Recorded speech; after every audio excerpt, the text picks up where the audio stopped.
Hello Warfighters, War is Hell. Welcome to a review video of the game called Cold War Game. Pretty straightforward on what to expect as far as the scenario you're going to be playing in and what time frame. But I will give you a rundown on the game and also kind of what to expect at this level of early access for the game. Also give some suggestions and recommendations to the developers a little bit later on. I will probably stress this later, but just in case. Any review and feedback that I give really comes from a position of love and appreciation. I believe that feedback is a gift, so if I can add my voice to, I'm sure, the many others that are bringing this type of stuff up to you guys, hey, hopefully I can help out here with helping you see just different side of things, maybe help you prioritize. I don't know. I'm not a game developer, so I'm hoping that the things that I ask for and kind of stress aren't necessarily too difficult and are something that can be easily implemented. Anyway, that being said, as I took a look at the game not that long ago on Steam, I actually couldn't bring up the page for it. I don't know necessarily what it is. Searched for the game, it wasn't listed on there. I found a couple links and it wasn't there either. So I need to try and figure out what might be happening with the game as far as why it's not showing up on Steam. But this did release a couple days ago and I picked it up pretty quickly after it released. I wanted to wait a couple days before posting it. Or before posting this review video, so that way I got some real time with the game and could give you a good look on what to expect with the game, kind of where it's at in its development, in case you're like me and you've been watching this game somewhat pretty closely. All right, so Cold War Game is a real-time strategy game that pits the Warsaw Pact against NATO in the Cold War gone hot. Don't know necessarily what story is going to be surrounding it, other than these two superpowers are going to be squaring off against each other. Pretty straightforward. There's two factions in the game that you can play at right now: the United States and the Soviet Union. And the way that you can play as those two factions is pretty limited. I'll kind of show you the main menu screen right here. You can see that there's a lot of important features that are grayed out right now. Multiplayer, for example, is one of those things that is going to be a must-have in this game, but it's not in there yet. So if you're somebody who's wanting to get this game and play with your friends and stuff, that's not something you're going to be able to do right now. There's also the Army editor. It's kind of difficult to see, but the Army editor, my guess is this is going to be very similar to how War Game kind of does their deck editor. In fact, I will just stress this now and probably mention War Game quite a bit, is I feel like that this game is the spiritual successor to the War Game franchise, and in the state that the game is right now, I would say it's very similar to what you would see if you played War Game European Escalation. So as the Army editor and the deck editor in War Game kind of works, if you're not familiar with it, is, as you know, the United States, the Soviet Union, and all these other powers that would have been involved in a Cold War gone hot type of situation had a number of assets available to them that they could throw into battle. So you can go through and you can edit what assets you could use in a battle based off of the style that you want to play. So you know, if I wanted to have more infantry than armor, I could edit that out. Or if I wanted to have more air power than infantry, you know, that's another thing that I could do. I could customize it however I wanted. I could also edit based off of the time period, you know, whether this is taking place in the 60s, 70s, 80s. You know, those assets would have been vastly different. So you can go through and likely edit those there with a number of different factions. I haven't been able to see what additional factions are going to be added to the game besides the United States and the Soviet Union. But I would not be surprised to see, you know, countries like both East and West Germany, France, the UK. I'd be interested if, like, China, for example, would even be put into something like this, because in a Cold War gone hot scenario, China would have played an important factor as well. But I don't know if this game is going to be focused specifically on Europe, or if we're going to be seeing, you know, other parts of the world that are included in it. So Army Editor, I think, will be pretty revealing on what you can do and kind of how you can edit what country you play as. The assets that are available to you right now, again, it's pretty similar to War Game European Escalation. You've got infantry, you have support, command elements, you've also got armor, anti-air, you've got helicopters that you can call in, just a number of different you know, different assets based off of the situation that you're kind of going to be in. So you have a wide variety of weapons and assets to be able to command during this game. There's also the test area. I don't know necessarily what that is going to be, but there'll be more information likely coming down the line.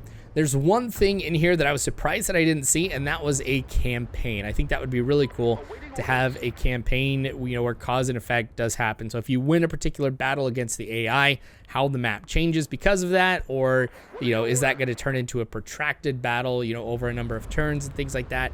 I don't see anything like that here. Obviously, with this being in super early access, that is something that I think that they would be working on to potentially release down the line. If not, I would seriously consider putting something like that into this game. That'd be a great way to be able to accommodate those who like the single player experience as well as the multiplayer experience. The battle scenarios, which you have right now, there's about 5 or 6 of them where you alternate between the United States and Soviet Union. There really wasn't too much as far as connecting those stories that I necessarily saw, but I have played a few of those missions, and I'll be posting them over the next few days, so that way you can get an idea on how this game is going to go. Also, kind of going back to everything, I kind of wanted to tell you a little bit about gameplay. So this is a lot of strategy, obviously, that kind of goes into this. I did find the gameplay to be a lot slower than what I was expecting. And obviously, some units you're going to see move pretty slowly, like your infantry and stuff like that. But, you know, I'd even say, you know, armor going through the woods is another instance where you're going to, you know, see some slow movement. But I felt like as my assets were moving along a main road, in the move fast mode, that things were still much slower than I would have anticipated. And I think that slowness of how units are moving is really going to impact the overall play style on how this game is going to be played out. For example, if you really cannot move from one point to another semi-quickly or be able to react to a lot of moves by either the AI or another player, this is really going to turn the game into a very defensive style game. Now, because, you know, this does try to utilize some real world tactics, obviously you are going to be in a position to have more success if you are very defensive oriented already. But if movement is limited, then you're really not going to see many people attack. I think, you know, and the way that I kind of played it is I centralized it a couple points and really just stood there and tried to hold off. And then it wasn't until I was fully prepared, knowing that I could take a number of casualties before I ended up moving. But while that might be great in a single player type of scenario, I just don't know how that's going to play out in a multiplayer environment. And if players are going to get bored knowing that they can't move that well or react to somebody else's attack.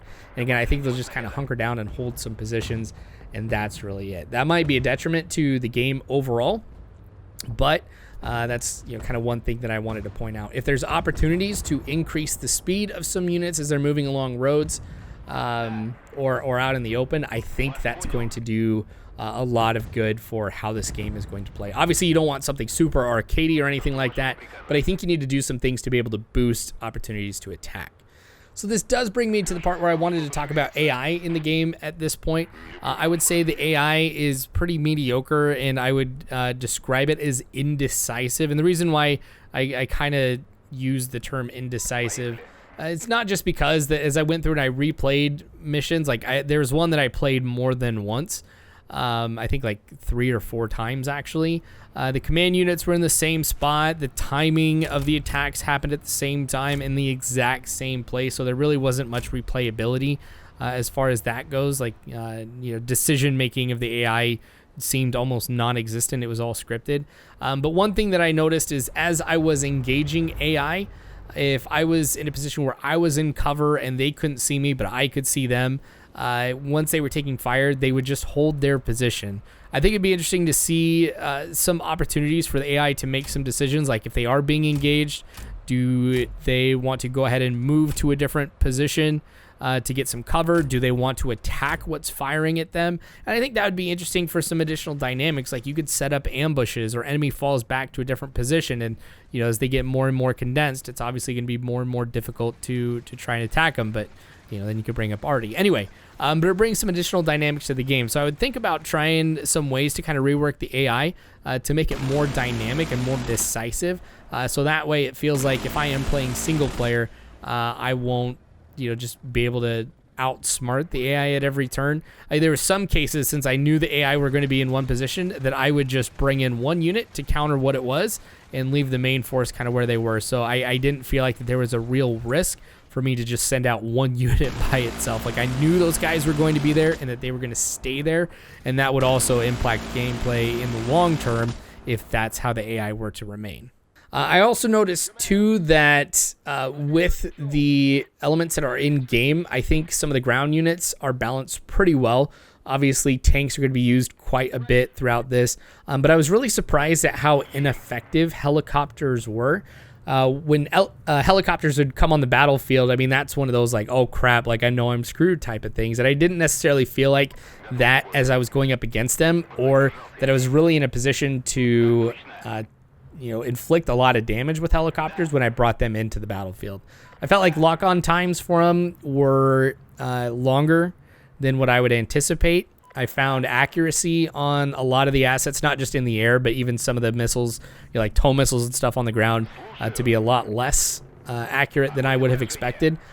I'm not saying that they would have been that accurate, just again, from my own personal experience, I would feel like that they would have been slightly more accurate than they were. So I do think that there's an opportunity to also boost the strength of air assets in the game. Similar to what I saw with some units on the ground, I felt like that they were pretty slow. And again, even trying to use those as, moving them from one position to another to try and counter some movements that I was seeing, again, took longer than I would have anticipated. So even that is an opportunity to kind of speed up some things that are in the game. That's probably the biggest feedback I have overall about just general gameplay. There's some things, and I might be somewhat nitpicking here, but I think that there should be a better snap to assets when I'm targeting them, especially with my artillery. I noticed that I had to be very, very specific on where I put my cursor. Otherwise, my units would start moving at the enemy. That's one thing that kind of put me in a rough situation a couple times. So I think a better snap to a nearby unit would be helpful. At the same time, too, I also had a hard time being able to place some of my larger units into cover. When I was at a particular angle, like if the camera was behind my units, sometimes the cursor would show yellow, meaning that I've got medium cover, green, I've got heavy cover in that position. And as I was clicking on green, I would still find myself out in the open, and I would take more damage and lose assets because of that. So I think a better alignment or configuration on how you identify what is good cover and when you're out in the open, I think that's going to be pretty important as well. Just so that way you don't find players getting frustrated that they think they're in cover when they're really not. Their units can get spotted and are more likely to be hit that way. So again, another thing that I saw from the gameplay standpoint that I think might be important to take a look at. Some cosmetic stuff. I personally think that the assets in the game look absolutely stunning, especially for a game this early in development. So really keep it up there, guys. I also thought sound was pretty good too. In a game like this where you might be playing in a higher level, just kind of tactical overview like I like to play, it's really the sounds that give you the immersion. And so the better you can do sounds, I think the more immersive experience that people are going to have. So far, so good. Continue to improve them and really try to keep up the quality as much as you can as you bring additional factions into the game down the line. I would like to see a couple changes to the camera a little bit. I was somewhat surprised that I couldn't, as I was holding down my middle mouse button, I couldn't pan up or down. I could pan left to right, and that was basically it. And as I would try to zoom out, I didn't get a slow zoom out to be able to get a better view on what's happening in a close area. It just immediately went back to a high level view, hence why in a lot of the gameplay I'm going to be viewing from that high perspective. I do think, though, that a lot of people are going to like being up close from time to time, especially because it really gives a good way as units are moving for people to kind of interact with them and kind of get to know their assets a little bit more. And even though it may not seem like big to gameplay, I think it'll be good to the experience.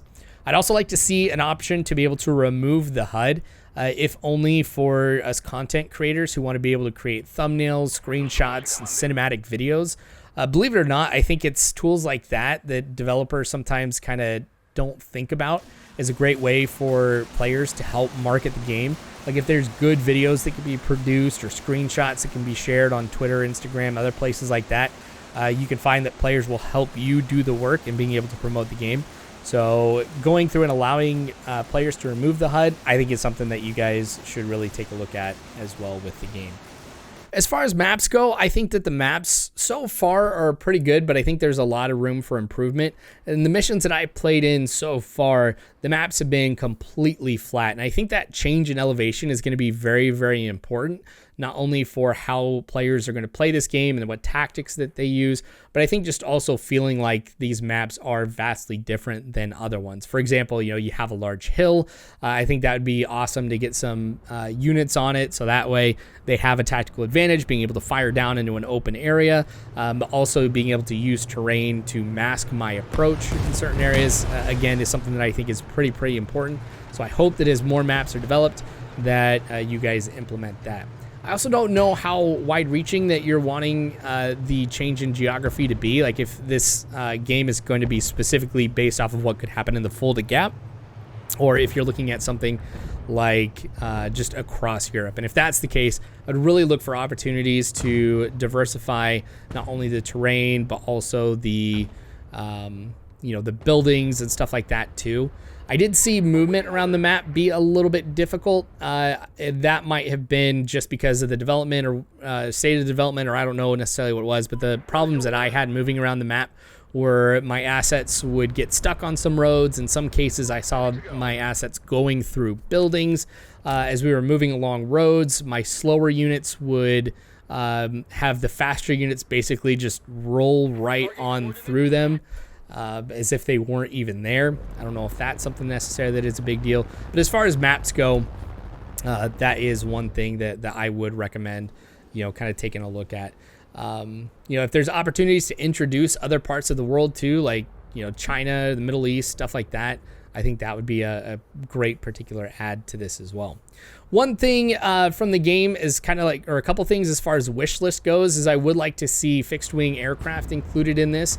I've noticed that throughout the different missions and the way that the assets or decks are stacked right now, is it's trying to follow what likely would have been the strategies that the USSR and the United States would have used. So, for example, the USSR has a ton of tanks that are available to them, and that's because one of the big strategies of the Soviet Union was to try and roll through with a whole bunch of tanks. To try and counter that, the United States was going to use air assets and kind of have air superiority there. Since fixed-wing assets aren't in the game, I can't use that same strategy that the United States would have used to be able to counter a Soviet advance, and so that's just kind of one big reason I would like to see air assets in this. Another thing that I would like to see for this is an opportunity for players to develop their own missions and be able to upload them to the Steam Workshop. I think that adds a lot to the replayability of the game. I know that means that you have to develop an editor as part of this, but I think it'd be really, really great to get the players involved, generating content and allowing people to continue to play this game way after that they have gone through the content that you as the developers have created for this. But that's going to be it here for my review of this game. When I purchased it, it was like $34.99. So long story short, I would say that as the game sits right now, this is not a game that is worth $34.99 because you only have those few missions. But remember, this game is early access. So if you do want to help support the development of the game, now's the time where you can buy it. And you get some things to play now that'll give you a preview on what the game is going to be like later on. So just kind of keep that in mind, that while yes, I would say that if this was released as it is, this would be way overpriced, but you want to support the group that's making it, just buy the game, go through and play it, and start getting familiar with how things are going to go.